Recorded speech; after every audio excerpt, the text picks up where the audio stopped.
I'd like to ask Rex Myers, Judy so beautifully spoke about that we have folks who would like to offer a bit of a stewardship and a giving and a wonderful reflection about that. And so Rex has been coming here for 36 years and has done, we're running out of things for Rex to do. He's been on vestry 3 times at least.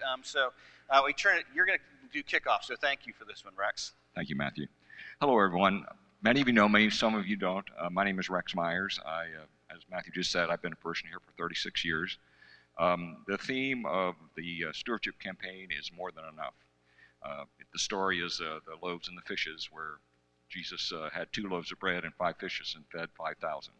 So that's just an example of God's abundant love for us, and how a little bit can turn into a lot. Now, I have experienced great abundance here at St. Martin's. Excuse me. I've experienced great joy singing in the choir, and especially with my work with young people for about 20 years. Great joy. And of course, I've experienced grief. I lost my wife 9 years ago. But this parish supported me. The clergy supported us during Letty's last days, and the parish after she passed were wonderful. I had to ask them to stop bringing food because it was just me. But that's just an example of how important this church is to each of us. It's also an example of what we can do. But it can't happen without us. Now, when my late wife Leigh and I joined the church in 1986, and interestingly enough, my friends, this would have been her birthday, which is, I don't know what it is, frankly. But in any case, I thought, like most people think, hey, this is an Episcopal church. There's lots of, they obviously have lots of resources. Now, Letty knew how churches work, so we pledged from day one. But we just gave what we were comfortable giving. And then I was asked to be on the vestry for the first time in the early 90s.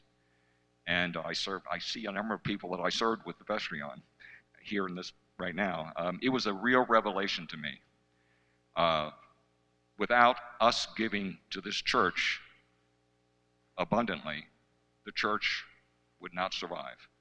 The church has no resources other than the giving that we give to it and some rental money, and that's it.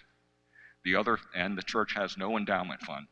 Even though we're a relatively large church and a relatively wealthy community, there's no endowment to rely on. So that makes it even more important for us to give abundantly. Matthew reminded me that the other thing about how a church operates is 80% of our expenses are basically fixed cost. Salaries, maintenance. I remember we were struggling 30 years ago. How are we going to maintain this place? Simply because there wasn't enough money there.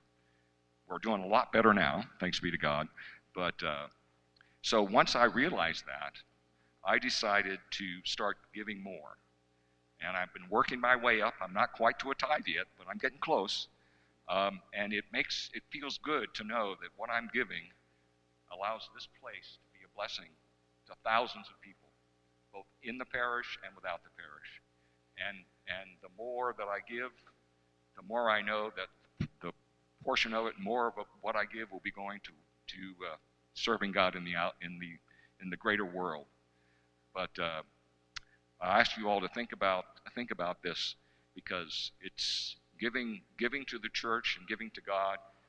The blessings you get back are just amazing, and plus the fact you feel good knowing that you are doing good here in the church and doing good in the world. Thank you very much.